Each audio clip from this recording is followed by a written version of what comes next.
বন্ধুরা কেমন আছেন? আশা করি আল্লাহর রহমতে সবাই ভালো আছেন। আমিও আপনাদের দোয়ায় ভালো আছি।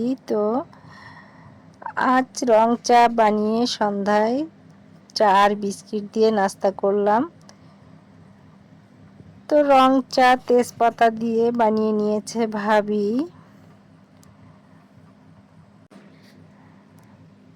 তো রং চাটা কিন্তু আমি বেশি পছন্দ করি। তার জন্য রং চাটা বানিয়ে নিয়ে সবাই মিলে খেয়ে নিব। তো চলে যাব আমার আজকের রেসিপিতে। আজ রান্না করব ইলিশ মাছ দিয়ে আলু ভাজা।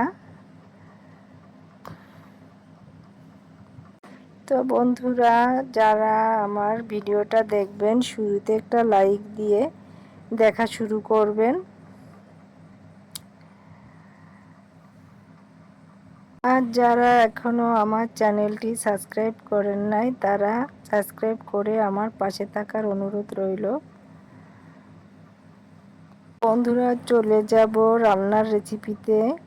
ইলিশ মাছ কুটে ধুয়ে নিয়ে আমি হালকা ভেজে নিব। ইলিশ মাছটা বেশি ভাজবো না, হালকা ভেজে নিয়ে আমি আলু লবণ হলুদ দিয়ে রেখেছিলাম। তো এবারে আমি আলুটাও লাল লাল করে ভেজে নিব।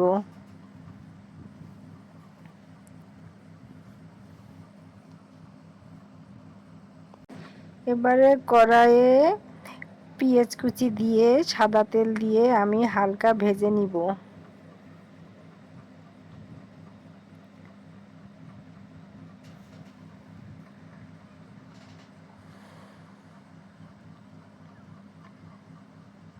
ভাজা হয়ে গেছে, এবারে আমি সামান্য পরিমাণে পানি দিয়ে দিব।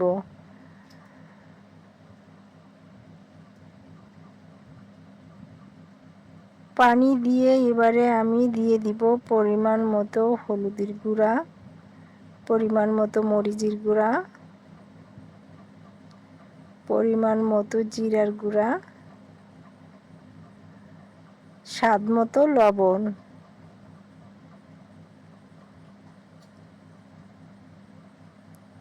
এবারে নেড়ে চেড়ে আমি ভালোভাবে মশলাটা কষিয়ে নিব।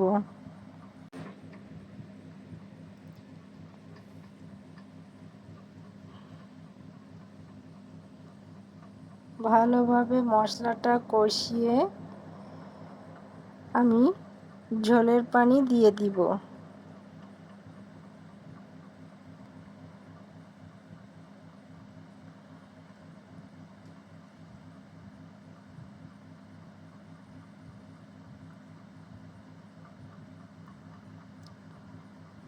ঝোলের পানি দিয়ে উতল আসার সাথে আমি ভেজে রাখা আলু এবং মাছগুলো দিয়ে নেড়েচেড়ে রান্না করে নিব।